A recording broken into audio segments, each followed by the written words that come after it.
চিৎকার করে উঠতে গেলেও থমকে গেল নিহাত। তার দৃষ্টি এখনো কিছুটা ঝাপসা, তবুও ওই কৃষ্ণ গহ্বর উদ্ভাসিত দৃষ্টি চিনতে মোটেও ভুল হলো না। রক্ত জমাট বেঁধে শুকিয়ে আসা ঠোঁটেও হাসি ছড়িয়ে পড়ল নিহাদের। আসনান ভাই। দ্রুত নিহাদের বিশেষ চেয়ারের লক খুলে ফেলল আসমান। ছাড়া পেয়ে দুর্বল শরীরটাও লাফিয়ে উঠল। সে তাগড়া জোয়ানের মতন উদ্যত হলো আসমানকে জড়িয়ে ধরতে, কিন্তু পরক্ষণে কি ভেবে নিজেকে দমালো। সরি ভাই। আসমান কিচ্ছু বলো না উত্তরে, উল্টো ঘুরে এগুলো সেলের বাইরে। হাঁটতে পারবি নাকি ঘাড়ে তুলবো? I am 60 KG plus. I can lift 80 KG. হাসলো নিহাত। অজানা কারণে কিছুতেই নিজের হৃদয়ের প্রফুল্লতা দমাতে পারছে না। উভয় অগ্রসর হচ্ছে। একটা সেলের সামনে থমকে পড়ল নিহাত, তারপর তির্যক হেসে আসমানকে জিজ্ঞেস করল, ভাই যাওয়ার আগে একটা ধামাকা করলে কেমন হয়? মুখ ফুটে কিছু উচ্চারণ করলো না আসমান, কিন্তু তার দৃষ্টির বাসনে স্পষ্ট প্রকাশ পেল আকাঙ্ক্ষা, ধ্বংসযজ্ঞের আকাঙ্ক্ষা। তেলের জাম ফেলে তেল গড়িয়ে আনলো সে বাইরের করিডোর পর্যন্ত। আসমান পকেট থেকে বের করলো লাইটার, সেটা ফেলে দিল প্রান্তে। তেলের পথ অনুসরণ করে অত্যন্ত দ্রুত এগিয়ে গেল অগ্নিদেবতা। উভয় পুরুষ দ্রুত পদক্ষেপে উঠে এলো 2 তলায়। ঠিক তক্ষণি বিকট প্রিয়কম্পনে কেঁপে উঠল সমগ্র ভবন। উত্তাপ এবং দাউ দাউ শিখায় জ্বলে উঠল পাতাল কক্ষ, যা ধ্বংস নামালো ভবনের দেয়ালে দেয়ালে। সঙ্গে সঙ্গে অসংখ্য পদক্ষেপ এগিয়ে আসছে দ্রুত। উত্তাপ সহ্য করার দায় দৌড়ে বারান্দা পেরিয়ে বাইরে উঠানে এলো আসমান এবং নিহাত। রক্ত ঘামে সিক্ত নিহাত মুখ ঘষে তাকাতে বৃক্ষের আড়ালে নিজের প্রিয় বাইকটি দেখতে পেল। এক নজর তাকালো আসমানের দিকে, রীতিমতো শিশুসুলভ উত্তেজনাকর দৃষ্টি। সড়কের চতুর্দিকে জমতে শুরু করেছে গুটি কতক বাইক এবং জিপ। নিজের বাইকটিও দ্রুত গেটের সামনে আনলো নিহাত। হেলমেট ছুড়ল আসমানের দিকে, এক হাতে ক্যাচ ধরে ছুটে গেল আসমান। নিজের হেলমেটের উইঞ্চ নামিয়ে পেছনে তাকালো নিহাত। দ্রুত এগিয়ে আসছে গাড়ি। পাশে প্রচলিত কেবি গ্রুপের রাজত্বের ছোট্ট একটি অংশ। এক নজর আসমান, আরেক নজর গাড়ি বহরের দিকে চেয়ে ঠোঁটের কোণ এবং বাম ভ্রু একসঙ্গে উঁচু করে উঠল নিহাদের। আই চিটাঙ্গা ফুয়া মডিত ফেরিলে লোয়া ফাশেন ইয়োর সিট বেল্ট কুকুর সনারা দ্য রেস বিগিনস নাও। ফাঁকা ফ্লাইওভারের দুপাশে চিমচিমে নিয়ন আলোয় প্রজ্বলিত স্ট্রিট লাইটের সারি। বাম প্রান্তে উঁচু ভবন ছুঁয়ে গিয়েছে আকাশ পর্যন্ত। টাওয়ারের উপর নির্দিষ্ট তালে জ্বলতে নিভতে থাকা লাল নীল সিগন্যাল। গগন ভাসমান বিমানের পাইলট তা নজরে পড়ে সহজে। রাত্রি নৈশব্দ গুড়িয়ে ফ্লাইওভার বেয়ে সাই সাই করে ছুটে চলছে বাইক। তার কিছুটা দূরে অনুসরণে বেশ কয়েকটি গাড়ি একই গতিতে এগোচ্ছে। তারাও বায়ু সমুদ্র কেটে পথে তুলছে পাল। সাধারণত গাড়ি চালকের কপাল কুঁচকে আসে। একদলা বিরক্তি নিয়ে ভাবে, যত সব পরকের নষ্ট অলাদ। মধ্যরাতে ঢাকা শহরের সড়ক পথ নিজেদের বাপের রেসিং ট্র্যাক মনে করে। অত্যন্ত দ্রুত এগিয়ে চলছে নিহাত। স্পিডোমিটার নির্দেশ করছে ঘন্টায় 75 কিলোমিটার বেগে ছুটে চলেছে সে। পেছনে গাড়িগুলো তার নাগাল পেতে বেশ বেগ পেতে হচ্ছে। ভীষণ উপভোগ্য লাগছে বিষয়টি। ফ্লাইওভারের ফাঁকা রাস্তায় ইঞ্জিনের গর্জন তুলে সামিল হওয়া দৌড় পাল্লায় প্রতিযোগিতায় এখনো পর্যন্ত বিজয়ের স্থান তার দখলে। তার ঠিক পেছনে বসে আছে আসমান। এক হাতে নিহাদের কাঁধে শক্তভাবে চেপে ধরে রেখেছে, অন্য হাত পকেটে, যেখানে রয়েছে নিজের রিভলভার অস্ত্রটি। এখনো পর্যন্ত ব্যবহার করার প্রয়োজন পড়েনি। খুবই সতর্ক কেবি গ্রুপের অনুসারীগণ খোলাখুলি আক্রমণ এড়িয়ে আপাতত দ্রুততায় হাঁটতে চাইছে। সামনে বাঘ কিছুটা লক্ষ্য করে গতি কিছুটা কমিয়ে আনতে বাধ্য হলো নিহাত। তাতে পেছনে গাড়িগুলো হু হু করে পাগলা ঘোড়ার ন্যায় ছুটে আসলো। কোনো পরোয়া নেই তাদের, যে কোনো মূল্যে পাকড়াও করা দরকার তাদের। Desperation is prostration. মনে মনে হাসলো নিহাত। পিছিয়ে পড়লো তার বাইক। অত্যন্ত দ্রুত ছুটে এলো গাড়ি, যেন ধাক্কা দেবে। দক্ষ হাতে হ্যান্ডেল পাকড়াও করলো নিহাত। আসমানের উদ্দেশ্যে ছেঁচালো, হোল্ড মি টাইট। ততক্ষণে আসমান আন্দাজ করেছে তার পরিকল্পনা। বাহু বাড়িয়ে শক্তভাবে আঁকড়ে ধরল সে নিহাতকে। ফ্লাইওভারের রেলিং এর ধারে ঘেঁষে গেল নিহাত। নিঃশ্বাস রুদ্ধ করে ফেলল। গাড়ি দুটো কাছাকাছি আসতেই বাঁক কাটলো, কঠিন এক ইউটার্ন নিল। বাইক একপাশে হেলে রীতিমতো সড়ক লাগোয়া হয়ে গেল। উদ্দীপ্ত মস্তিষ্ক তবু বজায় রাখলো ভারসাম্য। উভয় গাড়ির মধ্যবর্তী সরু ফাঁকা স্থান দিয়ে বেরিয়ে গেল বিদ্যুৎ গতিতে। অপরদিকে গাড়ির হতযোগিত ড্রাইভারগণ নিজেদের অজান্তে একে অপরের কাছে এসে পড়ল। মাঝখানে বাইককে চাপা দেওয়ার উদ্দেশ্যে কাল হয়ে দাঁড়ালো তা।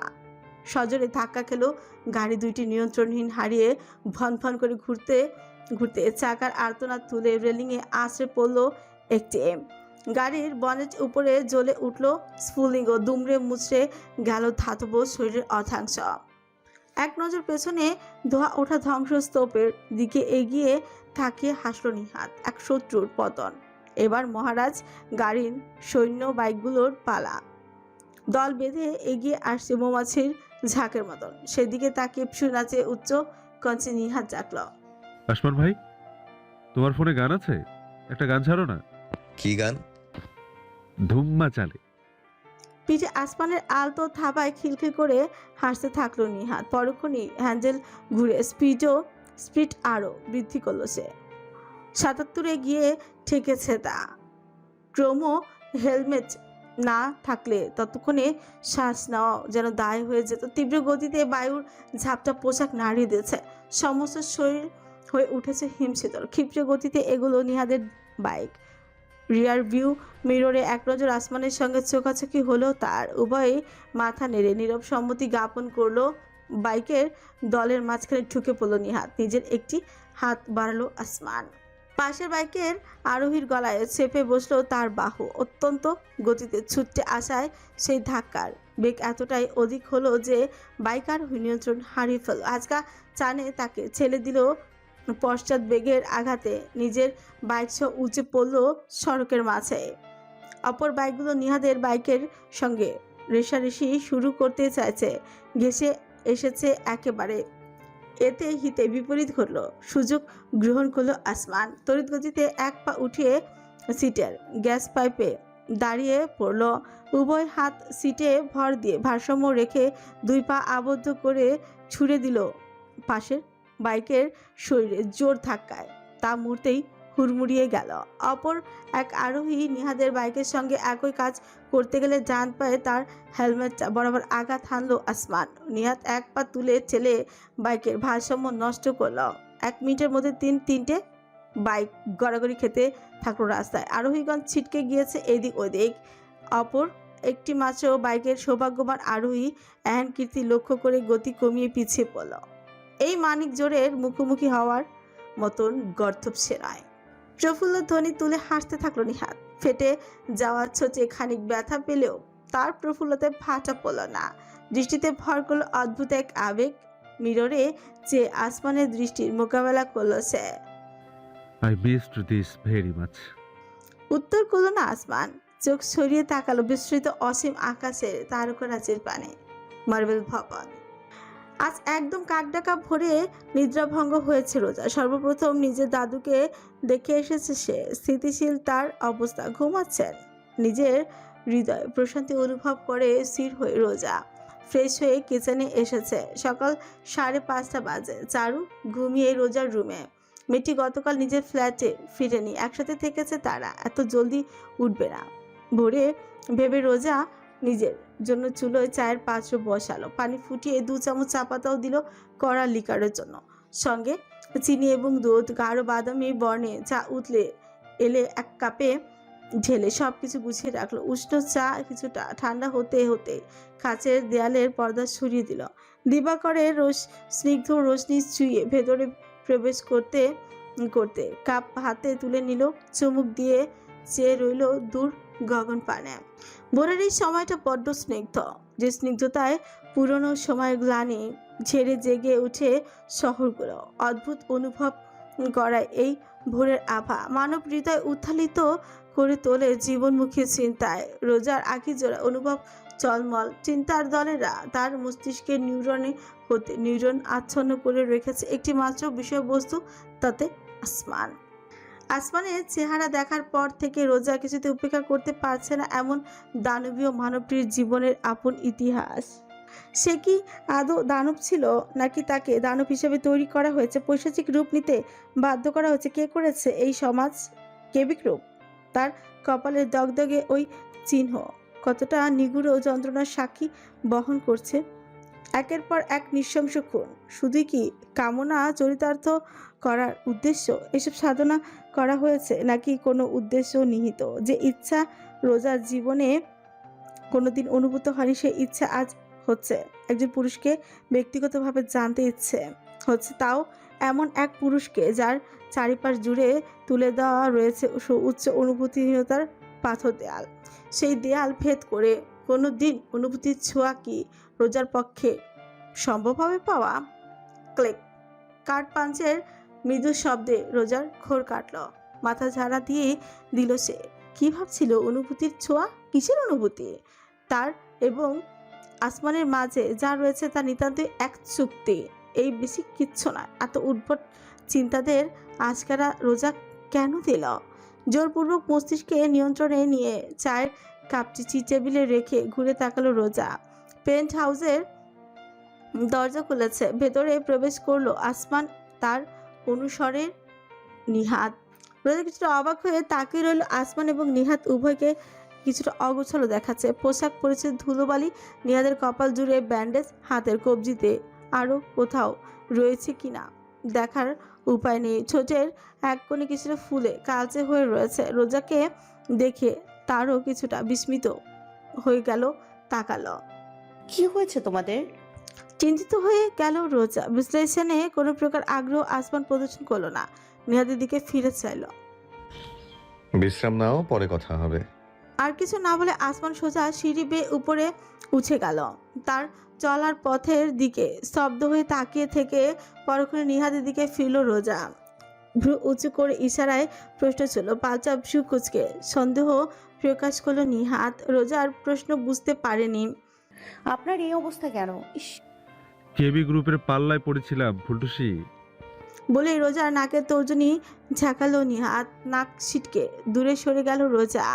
তাতে বিরোধিত হয়ে নিহাত হাসতে গেলে ঠোঁটের ব্যথা কুকড়ে গেল। ফোলার উপর হাত বুলিয়ে হলরুমের কাউচে এলিয়ে পড়ল।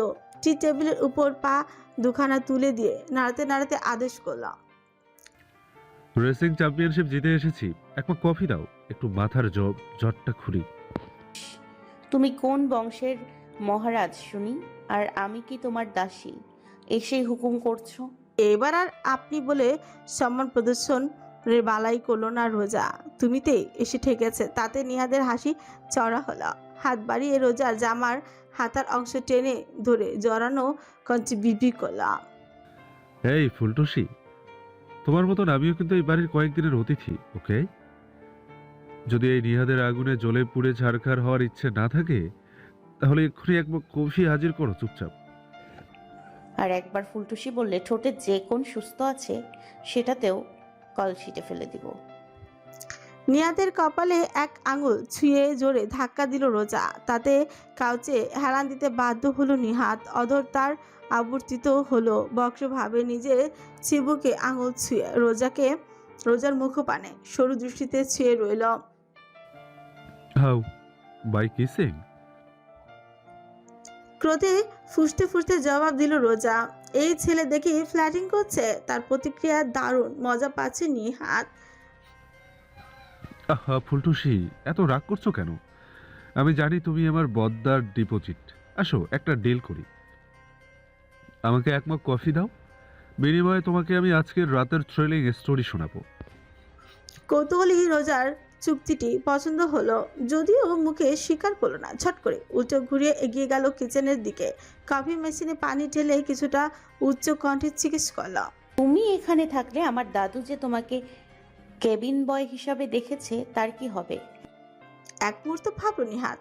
কাচের দেয়ালের দিকে ফিরে বিড়বিড় করল। ওনাকে বলো যে আমি আসমান ভাইয়ের খালাতো ভাই হই। হ্যাঁ, আমার দাদুকে কি গর্ধ ভাবো যে এত বড় বিজনেসম্যানের খালাতো ভাই এক কেবিন বয়? এতেল্লাই আই তোমারে ফুলটুসি হয়ে দেরি মডেস্টিক হট এয়ারর। রোজা হতচকিত হয়ে গেল নিহাদের কথা শুনে। তার কণ্ঠে চঞ্চলার ভাষা, কিছু কিছু শুনবে সেটা নিজে কল্পনাও করেনি। অদ্ভুত হলেও সত্য, তার সঙ্গে বিষয়টা বেমানান লাগছে। তবে কি এ ছেলের বাড়ির চট্টগ্রাম, নাকি এমনিতেই জানে? প্রশ্ন করার সুযোগ রোজা পেল না। এর আগেই আঞ্চলিক ভাষার টান পাল্টে শুদ্ধ ভাষায় নিহাত বলল, বলবে যে আমি একটা অকর্মা ঠেকি, বাবা মায়ের সাথে রাগারাগি করে বাড়ি ছেড়ে ওইরকম কাজ করতে গিয়েছিলাম, পরে টিকতে না পেরে ভাইয়ের কাছে চলে এসেছি। মাথা দোলালো রোজা। ব্যাখ্যা অপছন্দ হয়নি, দ্রুত হাত চালালো কাহিনী জানতে। আর তর সইছে না তার।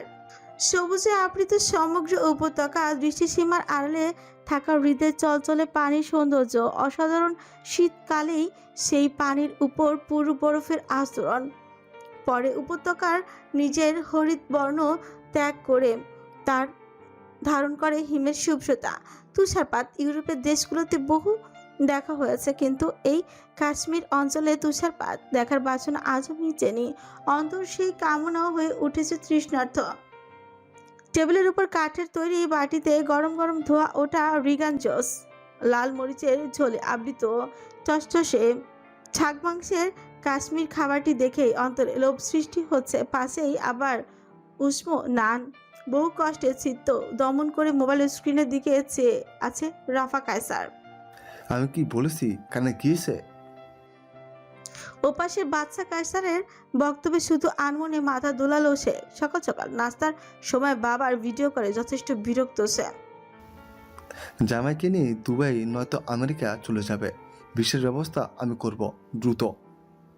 একবার পেছনে চেয়ে বিছানায় শুয়ে থাকা অনাবৃত পুরুষটির দেহটার দিকে চাইল রাফা। উপর হয়ে শুয়ে আছে, গভীর নিদ্রাচ্ছন্ন, ঘাড় এবং পিঠ লালচে কামড়ের দাগ, হাতের কবজি তো মৃদু নীলচে দাগ হয়ে গিয়েছে। হ্যান্ডকাফের বদলতে গ্লসে উদ্ভাসিত ছোটে সমস্ত পিঠ পর্যবেক্ষণ করলো সে। নিজের বাবার কণ্ঠে আবারও ছেদ পড়ল মনোযোগে। কোন দিকে তাকিয়ে আছো রাফা? একটা দীর্ঘশ্বাস ফেলে ফোনের দিকে তাকালো। উফ ড্যাড, তুমি কি তোমার মেয়েকে শান্তিতে হানিমুনটুকু করতে দেবে না নাকি? কি শুরু করেছো এসব বলো তো? আমেরিকা যাওয়ার হলে আগেই যেতাম। আমার পছন্দ কাশ্মীর। আমি এখানে শীতকাল পর্যন্ত থাকবো। রাফা, আমি যা বলেছি তোমার ভালোর জন্যই। তুমি জানো না এখানে কি শুরু হয়েছে? কি শুরু হয়েছে? জবাব এলো না বাদশা কায়সারের। প্রতিচ্ছবি নিশ্চল রইল। এক মুহূর্ত পর জবাব এলো। তোমার তো জানতে হবে না, তুমি শুধু। শেষ হওয়ার আগে স্ক্রিনে ভেসে উঠে লাল চিহ্ন চেপে লাইন বিচ্ছিন্ন করে দিল রাফা। ফোন সুইচ অফ করে হ্যান্ডব্যাগে ঢুকিয়ে রাখলো। কি সুন্দর রিগান জোস খাওয়ার বাসনা পূরণ করতে যাচ্ছিল, তাতে জল ঢেলে দিল বুড়ো। খাবার ঢাকা দিয়ে রেখে বারান্দায় চলে এলো, ধারালো একটি বেনসন সিগারেট ধরালো, ঠোঁটে লাগিয়ে ধোয়া ছেড়ে নির্মল দৃষ্টিতে চেয়ে রইল দূর উপত্যকার পানে। কি অপরূপ এই প্রকৃতি। মৃদু গঙ্গানিতে পেছন ফিরে তাকালো। অর্ধ অনাবৃত পুরুষটি ঘুমের ঘোরে নড়াচড়া করছে, শীত লাগছে, উদম পিচ্ছে। সিগারেট শেষ করে এগিয়ে গেল রাফা, ছোটে মিটি মিটি হাসি। বিছানায় বসে কোমল হাতটি ছুঁয়ে দিল পিছে। সত্যি দয়ালিস। আমার স্বামীকে আদর করছি। রাশিয়ানের জবাব ভেসে এলো বাংলাতে। মৃদু হাসি ফুটলো পুরুষের অধরে। কোণে বাধা প্রদান করলো না এই বাঙালি রমণীটিতে বিলীন সে। রাফা ঝুঁকলো। কিছুক্ষণ পূর্বে সিগারেটে পোড়া ঠোঁট ছুঁয়ে দিল ঘাড়ে। মেরুদণ্ড বেয়ে তা নামলো পিছে। ছোটের বদলে বেরিয়ে এলো দাঁত, নব্য চিহ্নের সূচনা ঘটাতে। তবু কোথাও যেন একটা অতৃপ্ত রয়ে গিয়েছে। এই পিছে বাসনা মিটছে না।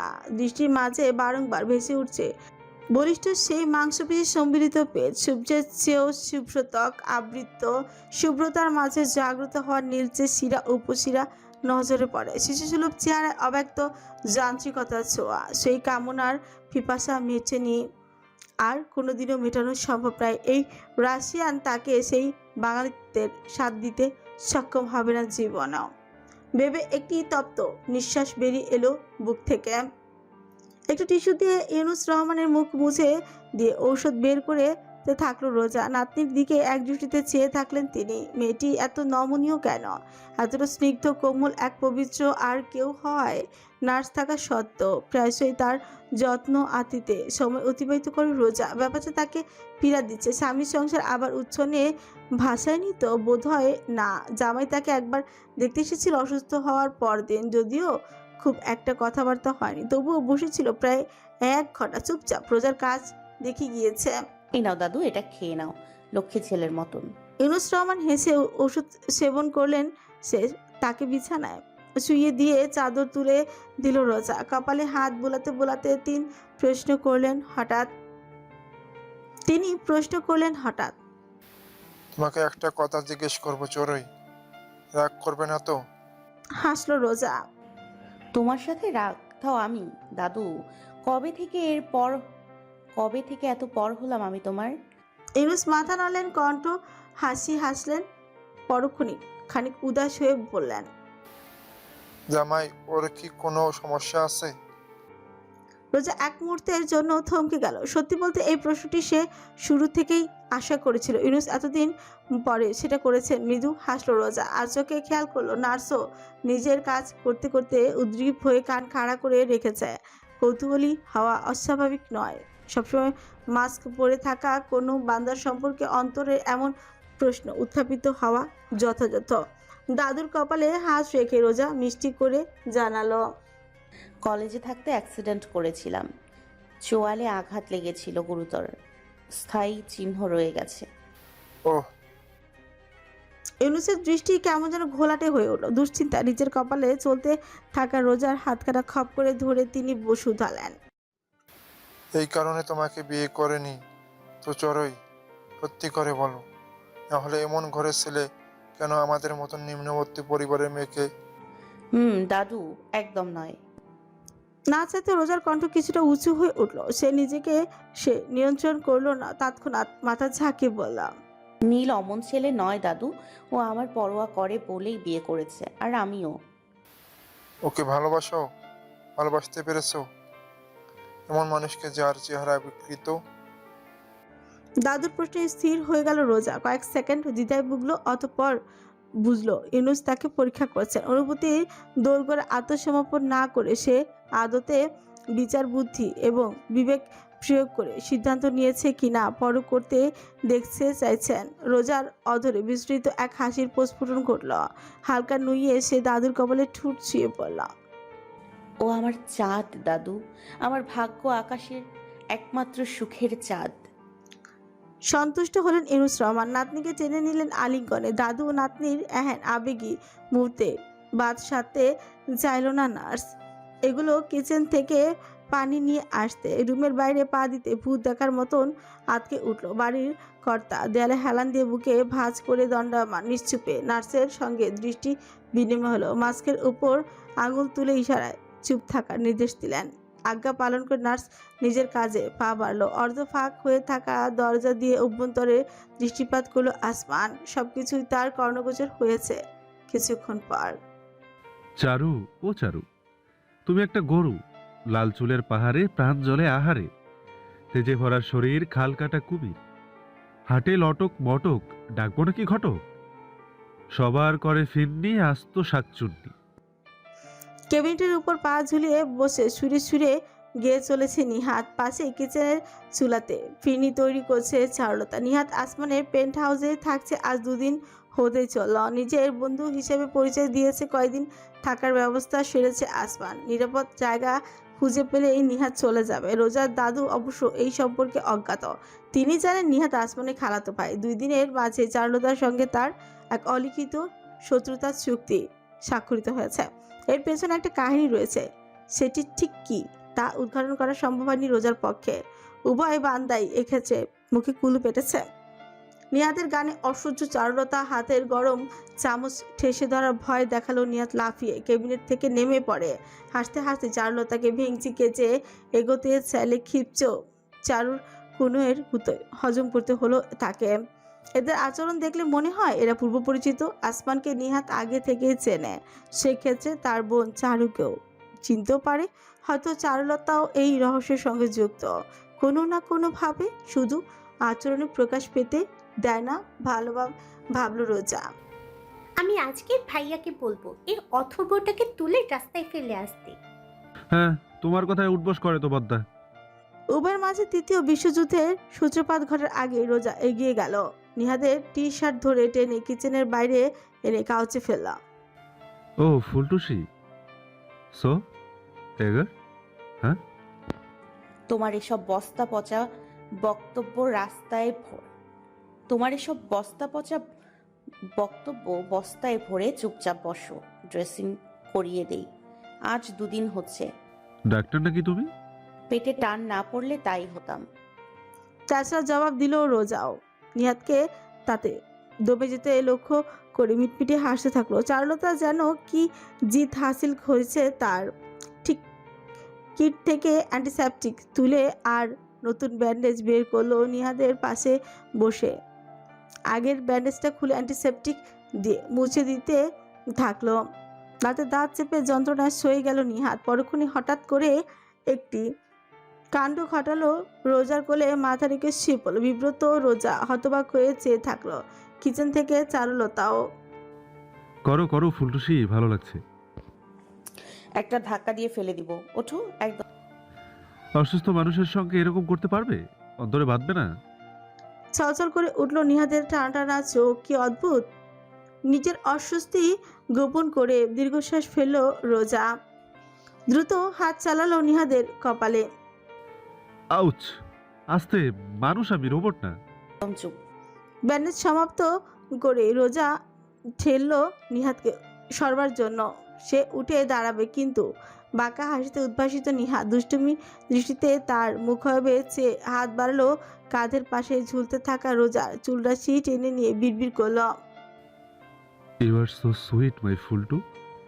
আই বাক্যটি সমাপ্ত হওয়ার আগে নিচের বাহুতে হাঁচকা টানে রোজার কোলে শোয়া থেকে শটান উঠে দাঁড়ালো নিহাদ। এতটাই জোরে ছিল সেই টান যে মুখ থুবড়ে পড়তে পড়তে টি টেবিল আঁকড়ে ধরে নিজেকে রক্ষা করলো সে।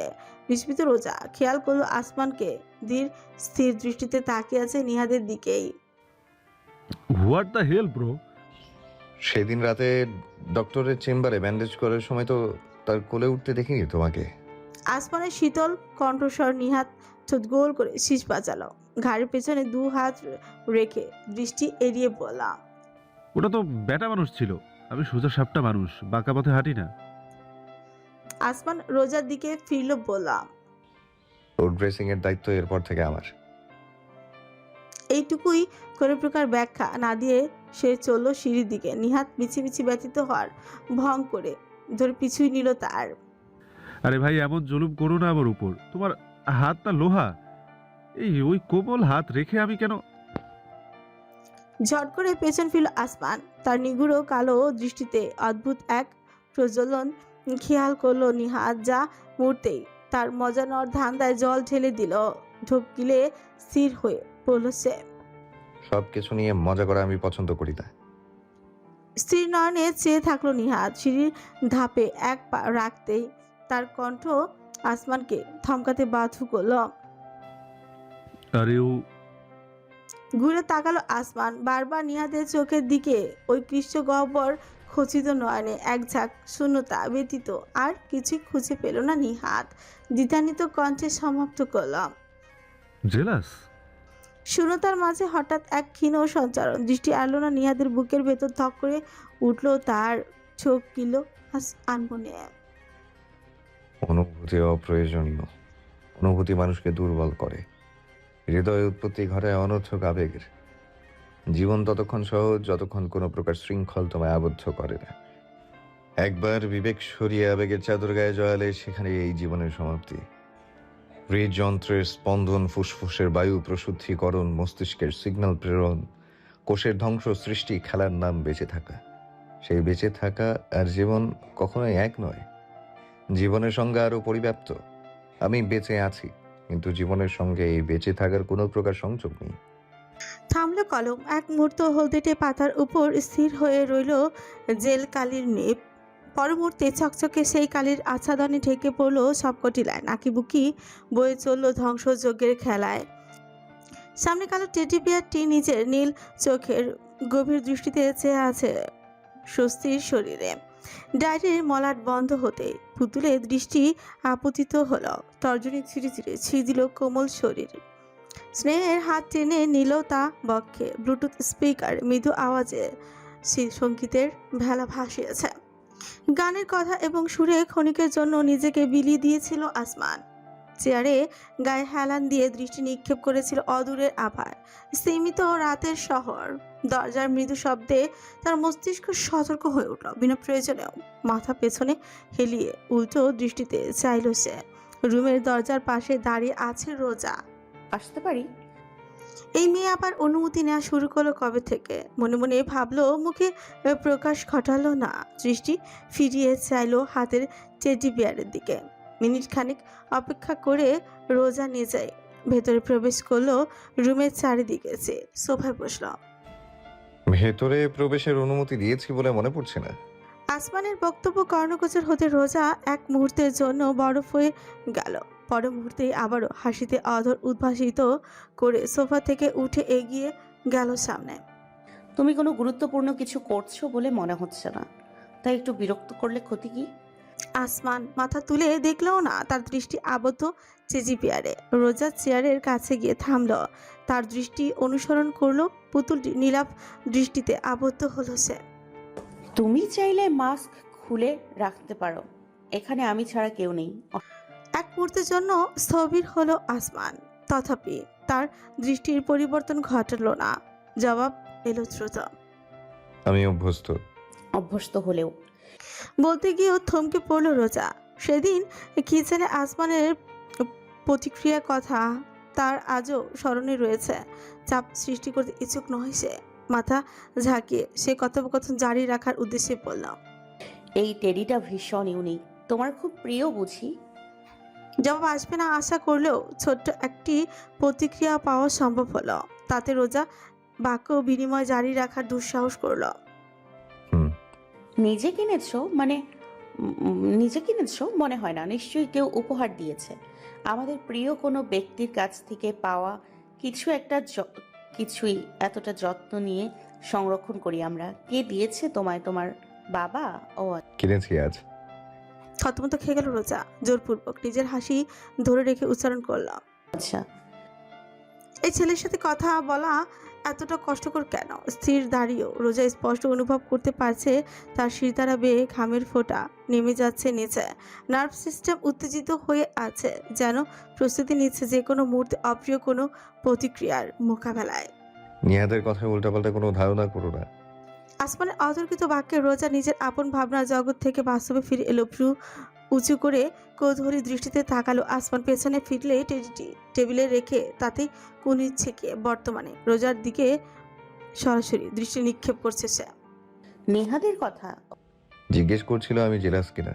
ও না চাইতো রোজার গাল মৃদু লালিমায় ছেয়ে গেল। সে বুঝতে পেরেছিল নিহাত মজা করেছিল, আর আসমানকে সেসব নিয়ে জিজ্ঞেস করার প্রশ্নই ওঠে না। কিন্তু এই পিশাচ নিজে থেকেই তা বলবে কে আন্দাজ করেছিল? রোজার লজ্জাবোধ আসমানের তীক্ষ্ণ দৃষ্টি এড়ালো না। একটি নিঃশ্বাস ফেলল সে। মাস্ক একটু উপরে টেনে সে কঠোর কণ্ঠে জানালো, অনুভূতি বলে কিছু আমার মাঝে অবশিষ্ট নেই। যেটুকু তলানি রয়েছে তা শুধুমাত্র আমার পরিবারের জন্য। না চাইতো নিজের হৃদয়ে এক বেদনাদায়ক টান অনুভব করলো রোজা। পরিবার, চারুলতা এবং বাবা, এই দুইজন যার মধ্যে রোজার কোনো স্থান কোনো কালে ছিল না এবং হবেও না। অন্তরের ঘূর্ণনের উদ্ভব ঘটল। চেহারায় স্বাভাবিকতা ফুটিয়ে রোজা মাথা তোলালো। অবশ্যই আমি জানি আসমান নিহাত মজা করছিল, এটা এত সিরিয়াস হওয়ার কিছু নেই।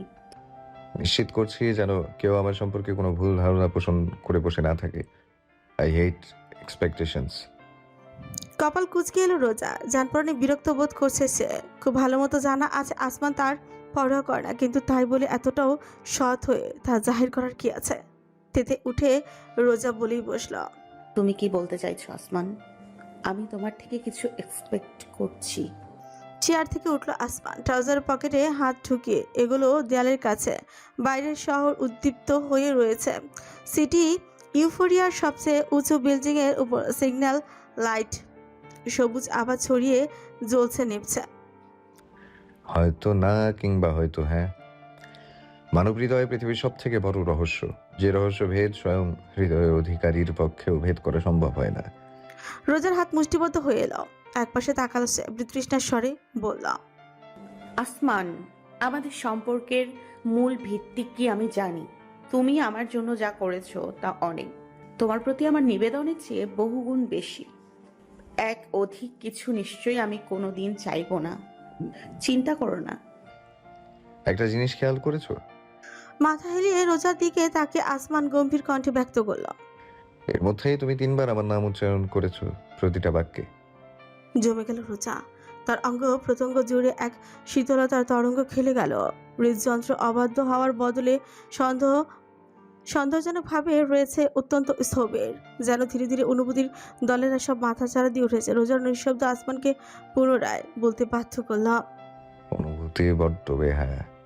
এর মায়ায় জড়িয়ে নিজেকে ধ্বংস করো না, হোক সে অনুভূতি করুণা কিংবা অন্য কিছুর। তুমি নিজেকে একটু বেশি প্রাধান্য দিয়ে ফেলছো তা আসমান। নিশ্চুপ থাকলো না রোজা। নামটি উচ্চারণ করলো ক্ষেত নিয়ে। এগুলো দানবের দিকে নির্বিকার নির্ভীক হয়ে। আমাকে দয়া করছো? কেন হ্যাঁ, করছি।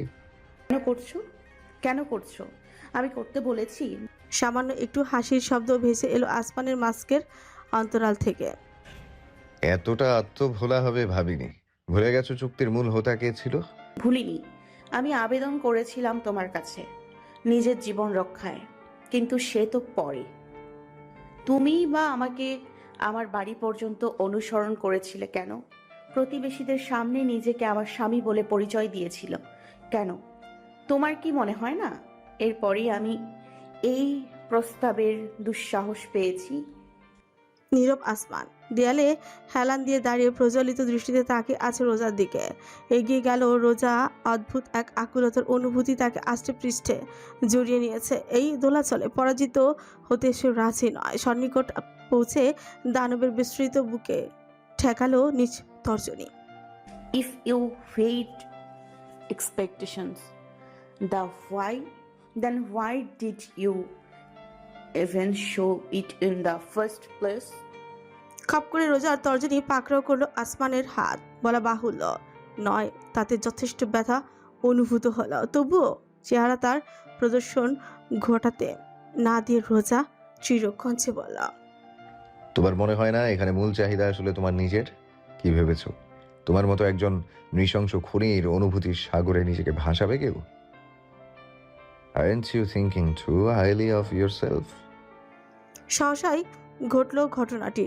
রোজার উভয় হাত আসমানের দখলে চলে গেল মুহূর্তেই। তা মেয়েটির পেছনে নিয়ে শক্ত হাতে আবদ্ধ করে রাখলো আসমান। তার অপর হাত উঠে গেল চিবুকে। 2 আঙুলে চেপে বসে এক ঝটকায় মুখ উপরে তুলো নিজের দৃষ্টির সঙ্গে মেলাতে। নিজেকে ছাড়ানোর ব্যর্থ চেষ্টায় লিপ্ত হলো না রোজা। কুঞ্চিত দৃষ্টিপাত ঘটালো কিছু গহ্বরের মাঝে। নিজেকে আনা হুয়াং এর সানশাইন গ্র্যাম্পি প্লটের হিরোইন মনে করো? রাগী, অনুভূতিহীন, ডমিনেন্ট এবং কালো অতীত সম্বলিত মেল লিডের জীবনে হাসি খুশি অনুভূতির জোয়ার নিয়ে এসে নিজের নিষ্পাপতা দিয়ে ধুয়ে মুছে সাফ করবে অতীতের গ্লানি, গুড়িয়ে দেবে অনুভূতির দেয়াল। স্তব্ধ হয়ে থাকলো রোজা। আসমানের কাছ থেকে এমন সাহিত্যিক কোনো আবেদন আশা করেনি সে। আশা করেনি এমন তুলনাও। তবুও অস্বীকার করতে পারছে না অবচেতন এই মন নিজেকে ক্ষণে ক্ষণে তুলনা করে ফেলেছিল কাল্পনিক চরিত্রদ্বয়ের কাগজে পৃথিবীর সঙ্গে। Life is not a fairy tale, রোজা। কি অনুভব করবে সে? প্রথমবার এই পিশাচের কণ্ঠে নিজের নাম উচ্চারিত হওয়ার আবেগ, নাকি এই মুহূর্তে গ্লানির গভীরতা? একটানে নিজের মাস্ক খুলে ফেলল আসমান, ছুঁড়ে ফেলল দূরে মেঝেতে। তার সেলাইয়ের দাগ দগদগে চোয়াল স্পষ্ট হলো দৃষ্টিতে। আয়নায় নিজেকে দেখলে এই অন্তর পড়ে, না চাইতেও বুঝে আসে চোখের পাতা, অবলোকন করতে অনীহা হৃদয়ের। আর তুমি কিনা দৃষ্টি ফেলতে চাও, ছুঁয়ে দেখতে চাও যেন কিছুই হয়নি। চাঁদের সাথে তুলনা করো আমাকে, ব্যাগ আকাশের সুখের চাঁদ। আসমানের তপ্ত নিঃশ্বাস ছুঁয়ে গেল রোজার কপাল। এতটা সন্নিকটে শিহরিত হওয়ার বদলে ভারী চাপ ডেকে বসলো শরীরে, যেন অবশ হয়েছে চিন্তা শক্তি। ওই চাঁদেরও কলঙ্ক আছে, কিন্তু তোমার অঙ্গ জুড়ে সেই কলঙ্কের হীনতা নেই। তুমি চাঁদের চাইতে অতুলনীয় প্রেয়সী। লাইনগুলো কখনো শুনেছো কিংবা পড়েছো? স্রষ্টার সৃষ্টি জড়বস্তু চাঁদ, এর সঙ্গে মানুষের তুলনা হাস্যকর না? রোজাকে ছেড়ে দিয়ে কয়েক পা পিছিয়ে গেল আসমান। চেয়ে থাকলো রোজা বিহ্বল হয়ে। সহস্র চেষ্টা সত্ত্বেও অশ্রু ভরে উঠল নয়নে, তবুও তার জোয়ার ঠেকাতে আপ্রাণ প্রচেষ্টা। উল্টো ঘুরে আসমান পুনরায় দৃষ্টি ফেলল বাইরে। তার দাগে উদ্ভাসিত চেহারায় প্রতিফলিত হলো রাত্রির আবহ। একটি চুক্তি হয়েছে আমাদের মাঝে। যতদিন না কেবি গ্রুপের পতন ঘটছে, ততদিন তাদের কবল থেকে তোমাকে আমি রক্ষা করব। বিনিময়ে ব্যবহার করব তোমায় নিজের প্রয়োজনে। তারপর একদিন চুক্তির সমাপ্তি, ব্যাস। নিজেদের ব্যক্তিগত জীবনে উকি ঝুঁকি দেওয়ার চেষ্টা করার কোনো প্রয়োজন দেখছি রে এর মাঝে। তুমি আসতে পারো, আর কখনো আমার রুমে না এলেই আমি খুশি হব। নির্বিকার কণ্ঠের বক্তব্য শুনে গেল রোজা। অতর্কিতে নামা অশ্রুর ফোঁটাকে মুছে নিল সহসায়। বিদায় নিল বিষাদ, স্থান দখল করলো শূন্যতা। তার সঙ্গে জমল পর্বত সমান অভিমান। যদিও তার অধিকার নেই, তবুও মানুষের মন বলে কথা এত সহজ কি নিয়ন্ত্রিত হতে চায়?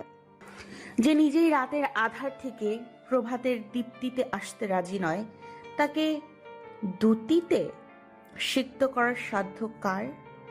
এতটুকু উল্টো ঘুরল রোজা। হনহন করে হেঁচে বেরিয়ে গেল রুম থেকে। পেছনে ফেলে গেল শীতল কক্ষে তার অস্তিত্বের বিনম্র উষ্ণতা। ঠায় দাঁড়িয়ে থাকলো আসমান। অনুভূতিহীনতার নিটল হিমালয়, হিমবাহের পুরো আস্তরণ তার অস্তিত্ব জুড়ে। সামান্য কাঠির খোঁজায় তা ভাঙা এত সহজ কি? সেই দিনের মতো ব্লুটুথ স্পিকারে আজও থেমে থেমে নেই নিস্তব্ধতা, নাড়িয়ে সুরের প্রবাহ ছড়িয়ে যাচ্ছে চারিপাশে। প্রিয়বাদ ঠিকই এলো শহরে, নিজের আভায় মুড়িয়ে ফেলল সমগ্র সৃষ্টি জগৎকে। দিবাকরের চোখ রাঙানি বেলা বাড়ার সাথে সাথে উত্তপ্ত উষ্ণতার অন্বেষ ঘটালো। শহরের আনাচে কানাচে হতদরিদ্র মজুর শ্রমিকরা যখন জীবন জ্বালায় অতিষ্ঠ, তখন সিটি ইউফোরিয়ার ভবনে ভবনে এসির বায়ুতে আবদ্ধ কক্ষে বিলাসী অলস সময়ে ব্যয় লিপ্ত অভিজাত জন্ম। গত 2 দিন জিমে মনোযোগ দেওয়া হয়নি বিভিন্ন কারণে, তাই আজকেই সকাল 9টা থেকে 11টা পর্যন্ত টানা 2 ঘন্টা শরীর চর্চা করলো আসমান। পরে গোসল সেরে ফ্রেশ হয়ে নামলো নিচে। কিছুটা খাবার দরকার শরীরে, কারো হাতেই রান্নায় যেন মুখে রুচবে না। হলরুমে কাচের দেয়ালের পর্দা আজ সরানো হয়নি। লক্ষ্য করে কিছুটা অবাক হলো আসমান। রোজা এই পেন্ট হাউসে আসার পর থেকে একটা দিনও বাদ যায়নি মেয়েটির আলোর আভাসে। আধার তার জন্য নয়, কিন্তু আজ সে আধারে ছেয়ে রয়েছে। চারিপাশ ভারী পর্দায় ঘেরা দেয়াল, যার কারণে প্রায় দুপুর ঘনিয়ে আসা সত্ত্বেও পর্যাপ্ত রশ্মির অভাব। দৃশ্যপটে হস্তক্ষেপ করল না আসমান। চুপচাপ কিচেনে ঢুকলো, লাইট অন করে অ্যাপসন গায়ে ছড়িয়ে কাজে লেগে পড়লো। ডিম সিদ্ধ দিয়ে সবজি বের করে ধুয়ে নিল। একে একে কেটে নিল লেটুস, সাদা বাঁধাকপি, চেরি টমেটো, অ্যাভোকাডো এবং বিটরুট। বাটিতে নিয়ে তাতে olive oil, mayonnaise, cheese, white sauce এবং কিছুটা গোলমরিচের গুঁড়ো মিশিয়ে নিল। আধ সেদ্ধ ডিম একটা 2 ভাগ করে উপরে রাখলো। কুসুম গড়িয়ে যেতে থাকলো উপরে মিক্সড সালাদ তৈরি। বাহ, তুমি রান্নাও করতে জানো জামাই? দুর্বল এবং ভাঙা ভাঙা কণ্ঠস্বরটি কর্ণগোচর হতে আসমান মুখ তুলে তাকালো। হুইল চেয়ারে ঠেলে এগিয়ে আসছে নার্স। তার দিকে মিষ্টি হাসি নিয়ে চেয়ে আছেন ইউনুস রহমান। স্যার, আমি কি একটু বাইরে যেতে পারি? আগামীকাল আমার ছেলের জন্মদিন, একটু কেনাকাটা করব, কথা দিচ্ছি বিকেলের মধ্যেই চলে আসবো। নার্সের কথায় ভ্রু তুলে তাকালো আসমান, মাথা হেলালো। আপনাকে দায়িত্বে গাফিলতি করার জন্য নিযুক্ত করা হয়নি। আপনার ওয়ার্কিং আওয়ার শেষ হলে যেতে পারেন। Okay sir. ঢোক গিলে মাথা নিচু করে ফেললো নার্স। তাতেই ইউনুস বললেন, তুমি যাও মা, কয়েক ঘন্টা কিছুই হবে না, আমি সামলে নিতে পারবো। আমার নাতনি জামাই সবাই আছে এখানে। সত্যি স্যার? সত্যি, আমি বলছি তুমি যাও। তারপরও আসমানের দিকে জিজ্ঞাসু দৃষ্টিতে তাকালো নার্স। কোনো প্রকার প্রতিবাদ করলো না বাড়ির কর্তা, শুধু দৃষ্টি সরিয়ে নিল। তাতেই আশান্বিত হয়ে ইউনুস রহমানকে ধন্যবাদ জানিয়ে দ্রুত পেন্ট হাউস ত্যাগ করলো সে। তার চলার পথে তাকে ইউনুস একগাল হাসলেন। মাঝে মাঝে পারিবারিক খুশির প্রয়োজনও আছে। কিছুই বলো না আসমান, চুপচাপ আরেকটা বাটিতে কিছুটা সালাদ তুলে নিল, সঙ্গে গ্লাসে ঢেলে নিল আপেলের জুস। কিচেনের টেবিলে তা রেখে ইউনুস রহমানের হুইল চেয়ার ঠেলে দিল। ছেলে নিয়ে এলো কাছে, বলল। খেয়ে নিন। হাসলেন ইউনুস, চামচ তুলে কিছুটা মুখে তুলেন। অপরদিকে আসমান চেয়ার টেনে অপর প্রান্তে বসল। তুমি খাবে না? আসমান দৃষ্টি সরিয়ে নিতেই ইউনুস হাসলেন, বজ্র অমায়িক এক হাসে। সমস্যা নেই, চোরই আমাকে সবই বলেছে। আপন মানুষের সামনে নিজেকে কলস আবৃত করে রাখার কোনো দরকার নেই। তারপরও এক মুহূর্ত দ্বিধান্বিত হলো আসমান। অবশেষে মাছটা খুলে রাখলো একপাশে, সতর্ক দৃষ্টিতে তাকালো বৃদ্ধের দিকে। ইউনুস রহমানের অধরের অমায়িক হাসিটা ক্রমেই বিস্মৃতি লাভ করল। এই অ্যাক্সিডেন্টের কারণে এমন ক্ষতচিহ্ন হওয়া সম্ভব নয়। আসমানের অনেক কিঞ্চিত বিস্ময় ফুটে উঠল। নিজের বাটিতে চামচ নাড়তে থাকলো আনমনে। মুখে তুলতে অস্বস্তি হচ্ছে। ইউনুস অবশ্য প্রশান্ত রয়েছেন, তার অভিব্যক্তিতে কোনো প্রকার খেদ প্রকাশ পেল না, যেন পরিস্থিতি সম্পূর্ণ স্বাভাবিক। রোজা নিজের বৈশিষ্ট্য কোথা থেকে অর্জন করেছে তা অনুধাবনে বেগ পেল না আসমান। আমি জানি আমার চোরই আমাকে যা বলে তার অর্ধেক সত্য অর্ধেক মিথ্যা। উভয়ের সংমিশ্রণে সে আমার জন্য কল্পনার স্বর্গ তৈরি করে। এক চামচ সালাদ মুখে তুলে নিঃশব্দে বৃদ্ধের কথা শুনে যেতে থাকলো সে। বয়স এবং অসুস্থতায় দুর্বল শরীর কিছুটা কাঁপছে, নাকে সংযুক্ত নাসাল ক্যানোলা অবশ্য তার কথাবার্তা কিংবা অন্য কাজে বাধা সৃষ্টি করছে না। চুলহীন চকচকে মাথার চামড়াও কিছুটা কুঁচকে এসেছে, চোখের দুপাশে পড়েছে কালির স্তর। বছর চারেক আগে অসুস্থ হয়ে পড়েছিলাম, কোনো হাসপাতালে সেই অসুখ ধরতে পারলো না। নিজেদের জমি জমা খুইয়ে গিয়েছিলাম ইন্ডিয়ায় মাদ্রাজ পর্যন্ত। সেখানে অপারেশন করা হলো এক টিউমারের। পাকস্থলীর পাশে খাটি গেড়ে বসেছিল। হলাম সুস্থ, ফিরলাম দেশে। ততক্ষণে সম্বল বলতে যা ছিল সব শেষ। আপেলের জুসের গ্লাসে চুমুক দিতেই হাত কাঁপা বেড়ে গেল। আসমান উঠে দাঁড়িয়ে ধরলো গ্লাস, খাইয়ে দিল সন্তর্পণে। তারপর চেয়ার টেনে বসে পড়লো তার পাশেই, বাটি টেনে নিল নিজের হাতে। ইউনুস রহমান হাসলেন, বড্ড মাধুর্যপূর্ণ এক হাসে। ভেবেছিলাম নাতনিকে নিয়ে নতুন করে সব শুরু করব, একটু একটু করে গড়ে তুলবো জাত সামান্য যতটুকু ছিল। কিন্তু তা আর হলো কই।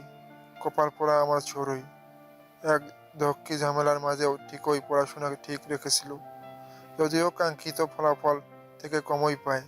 আইসিটি আর বায়োলজির A+ মিস যায়। তাতে অবশ্য তার বুয়েটে পড়ার স্বপ্নে খুব বেশি বাধা আসেনি। কিন্তু পুরনো অসুস্থতা ফিরে এলো নতুন রূপে। এবার শুধুমাত্র টিউমার নয়, ভয়াবহ স্ট্রোক ক্যান্সার রূপে। তাচ্ছিলের কর্কশ হাসি হেসে নিজের হাত নাড়লেন। আসমান মুখে খাবার তুলে দিতেই ধীর সুস্থে সময় নিয়ে চিবুলেন। পড়াশোনায় উচ্ছন্নে যায় এই আমি অভাগার পিছনে খাটতে খাটতে জলের মতন টাকা এসেছে। বাবার ইন্স্যুরেন্স পলিসি, মায়ের বাড়ির লোকদের কাছে থাকা গয়না, একটিমাত্র থাকা সম্বল পুকুরটি বিক্রি করা হয়নি তাতেও।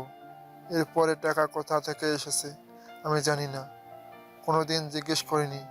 নিজেকে অপরাধী মনে হতো। কি হয় আমার মতন এক বুড়োকে মরতে দেখে দিলে?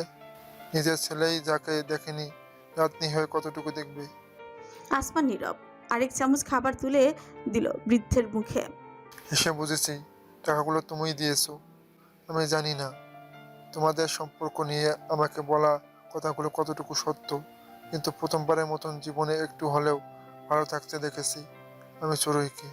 বাবা মা গত হয়েছে, আপন চাচা আরও পর অসুস্থ বৃদ্ধ দাদু। কি আছে ওর জীবনে? কিছুই নেই। তবুও আমাকে এখানে নিয়ে এসে যতটা খুশি সে হয়েছে, সে খুশি হয়তো 20 টাকা খরচ করলেও কোনোদিন পাওয়া সম্ভব নয়। আমাকে নির্লজ্জ মনে করতে পারো, নাতনি জামাইয়ের টাকায় স্পোর্টি বেড়াচ্ছি। এখানে আপন ছেলে ঘরে পড়তে পারেনি, তবু অসহায় মানুষ তো। জীবনের একটি মাত্র সম্বল চুরিটাই জন্য বড্ড মন চান করে। আত্মহত্যা মহাপাপ, নাহলে সেই কবেই নিজেকে শেষ করে। প্লিজ আপনি আর কথা বলবেন না, পানি খান। গ্লাসে পানি ঢেলে এগিয়ে গেল আসমান। চুকচুক করে সম্পূর্ণ গ্লাস নিঃশেষ করেন ইউনুস। কিছুক্ষণ নিঃশ্বাস নিয়ে জানালেন, তোমাকে আমি এসব বলেছি তা আবার চড়ুইকে বলো না যেন। আমি ওর কাছে সেই লক্ষ্মী বোকা ছেলেটি হয়েই থাকতে চাই, যাকে যা বোঝানো হয় তাই নিঃশব্দে বিশ্বাস করে নেয়। সরাসরি আসমানের দৃষ্টিতে নজর মেলালো ইউনুস। একটি হাত বাড়িয়ে দিলেন। চেহারার কদর্যতা তাকে বিরত রাখলো না। নিজের হাতটি দিয়ে আলতোভাবে স্পর্শ করলেন আসমানের হাত। ইতস্তত করলেও সরিয়ে নিল না আসমান, চেয়ে থাকলো নির্বিকার হয়ে।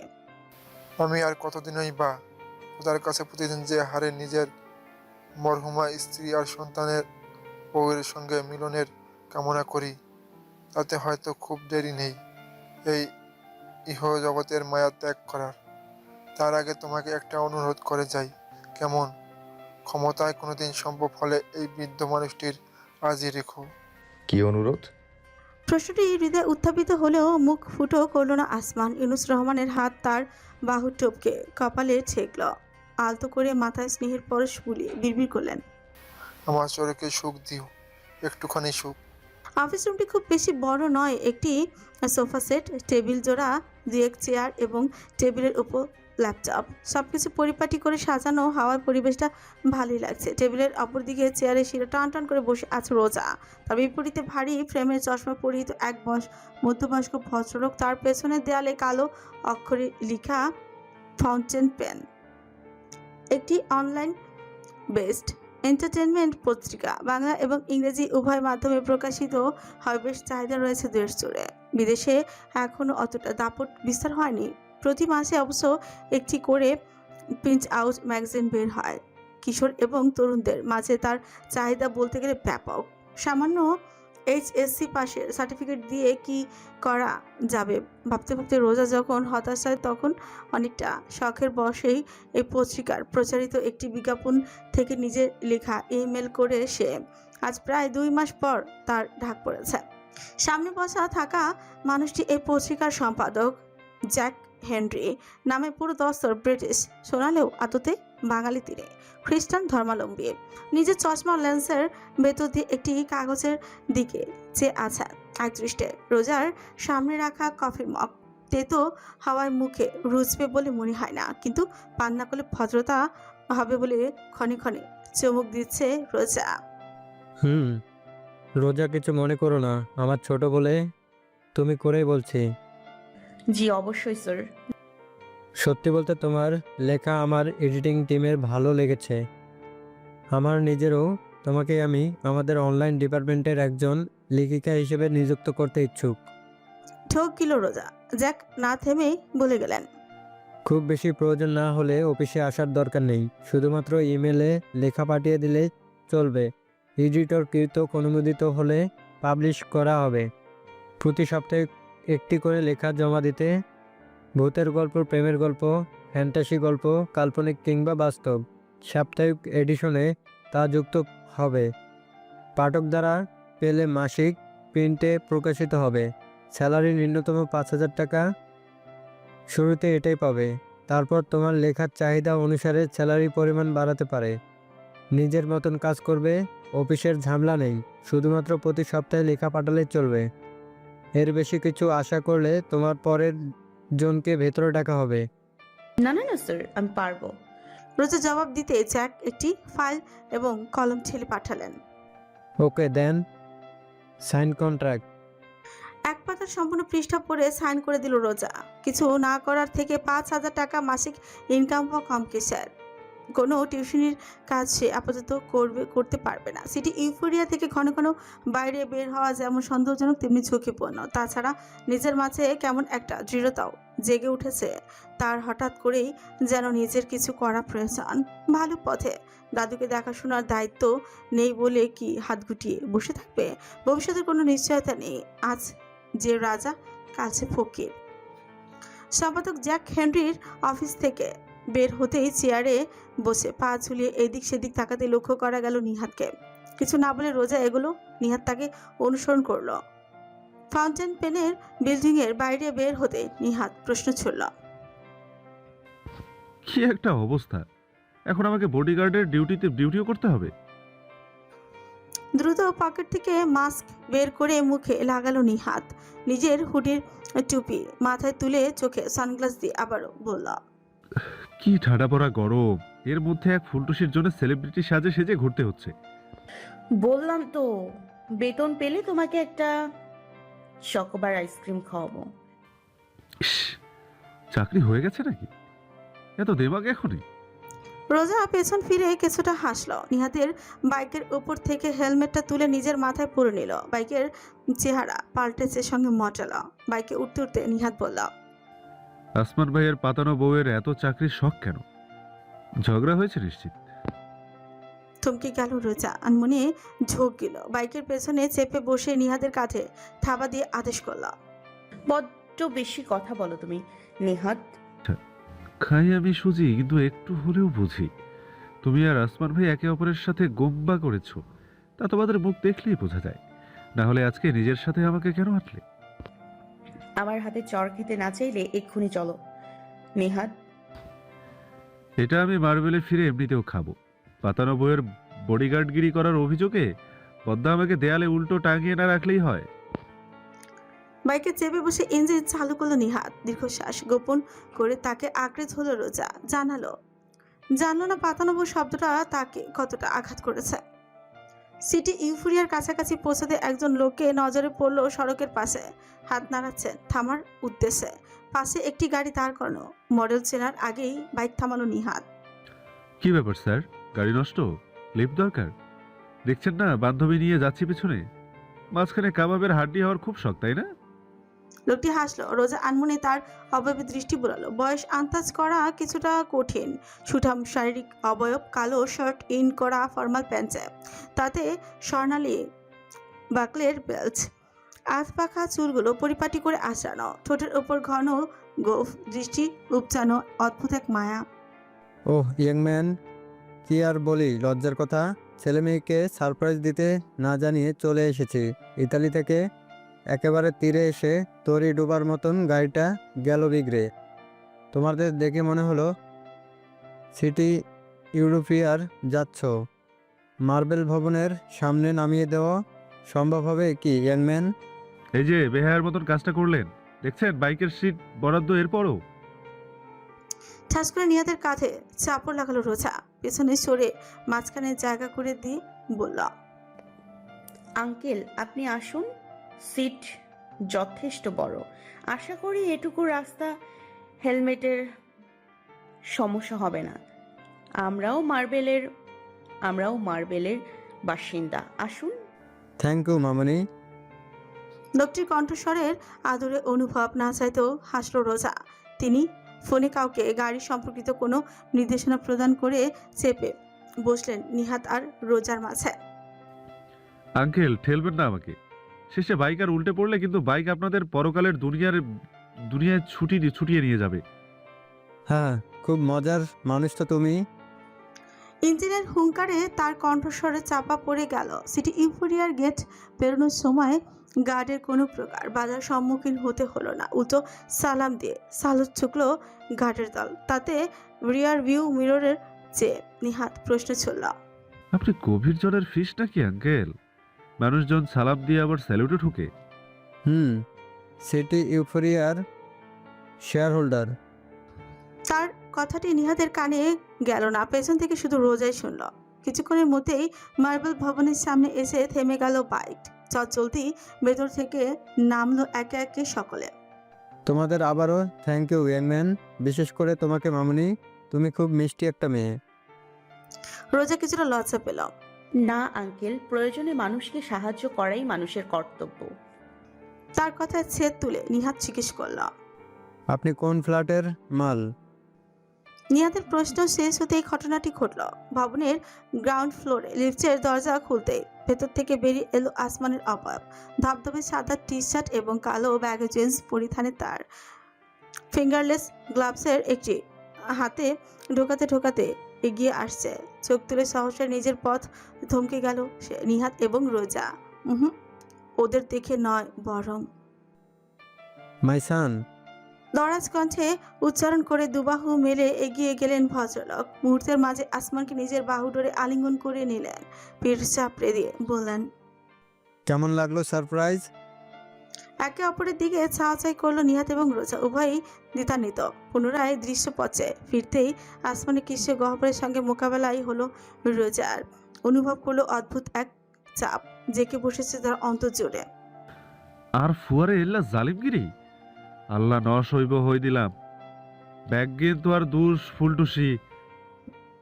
আসমানের চোখ রাঙানিতে নিহাত মুহূর্তেই লজ্জাবতী উদ্ভিদের পাতার ন্যায় নিতিয়ে পড়ল। অধরের উভয় পৃষ্ঠ একে অপরের সঙ্গে চেপে ভারসাম্য রক্ষায় মনোযোগী দিল। বর্তমানে চারুলতার ফ্ল্যাটের ড্রয়িং রুমে এক কোনায় কাকতারুয়া হয়ে দাঁড়িয়ে আছে সে। এক পায়ে ভারসাম্য রেখে অপর পা তুলে রেখেছে শূন্যে। উভয় কাঁধের উপর ছোট্ট আকৃতির দুটো মাটির তৈরি চপ, যাতে রোপিত ক্যাকটাস। মাথাও আবদ্ধ একটি বইয়ের সামান্যতম নড়চড় করলেও সবকিছু মেঝেতে ছিটকে পড়ে ভেঙে চৌচির হয়ে যাবে। যা নিহাত কোনো ক্রমেই হতে দিতে রাজি নয়, কারণ